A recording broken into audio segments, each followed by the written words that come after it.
Oh, hi there! Story time! This month I wrote a little fairy tale book for kids. I wanted to put my story in this format because nobody really takes fairy tales seriously. But this is the whole point why I can get deeper to you this way with all these metaphors. I can even imagine the parents who have little Manifestor kids, those little monsters, and they read this little fairy tale as a bedtime story for them.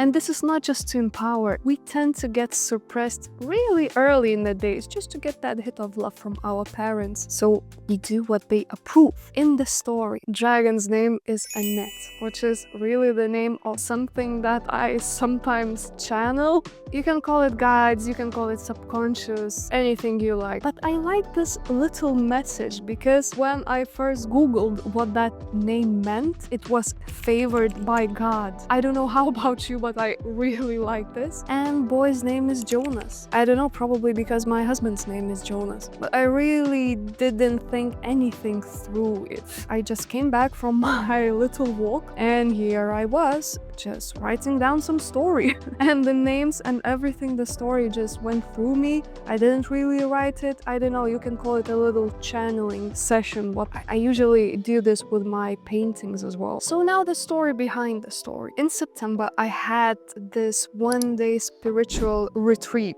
as we do these days. I will link the guys who performed this ceremony down below if you are interested. I didn't feel much during the event itself, but the effect came afterwards. I blame my husband because he is a projector in human design and he tends to ask all the stupid questions to get into my heart. So one question after another, and here I was crying my eyes out and everything. And I told him a little vision that I had during the breathwork session there. I saw myself like a really big fat dragon with all the sharp teeth and, really scary. So I see myself in this big cage and I go there willingly because I don't belong outside. So weak people are surrounding me, and if I start to move, I hurt someone. And Jonas, my husband, was like, "So what do you want?"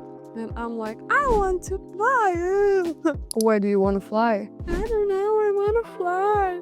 And so I had to cry off for a while. The rest of my family were still affected by rotavirus. My kiddos were puking all the way back home and we had to stop several times to clean everything up. Some say viruses represent transformation on the physical level, and I like that idea. But then I don't know when exactly, but it was sometime the next day I saw myself as a dragon again. But this time I was flying to other dragons. So I told Jonas, all happy and all great. So now, since I know that, what am I supposed to do with it? So I did nothing. P.S. One little coincidence afterwards. So this place where we had the retreat has the type of architecture that I am really obsessed with. I didn't really know that before I went there because do I ever research before I take action? So I looked it up afterwards to see maybe I can find the architects and the drawings of those houses. And so I saw their logo in English, which says Dragonfly Land. Get it?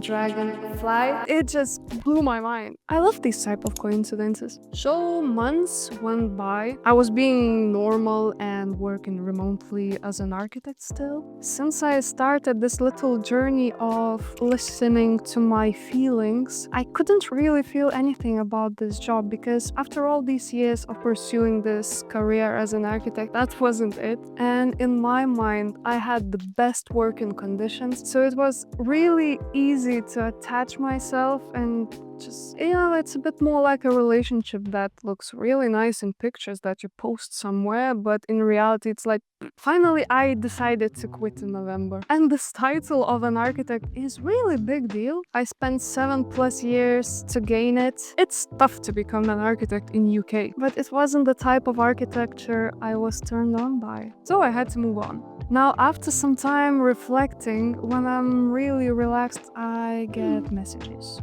Okay, so this time it was that I have to let go architecture as it is now for me, for it to be reborn sometime in the future. Well, cheer subconscious, you could be more specific sometimes and let me know how long it takes. So now I'm trying not to take action until I really cannot not do it. So this is what happens. Sometimes I spit out some story for kids, or sometimes I have to paint, or sometimes I have to sing, or sometimes, I don't know, many more things I do. It really feels like that fire from Dragon's Mouth. I feel like my whole purpose in life to bring my vast experiences out there and inspire or trigger people to reflect on their own life. So I hope you were entertained or triggered. I don't know. You do you.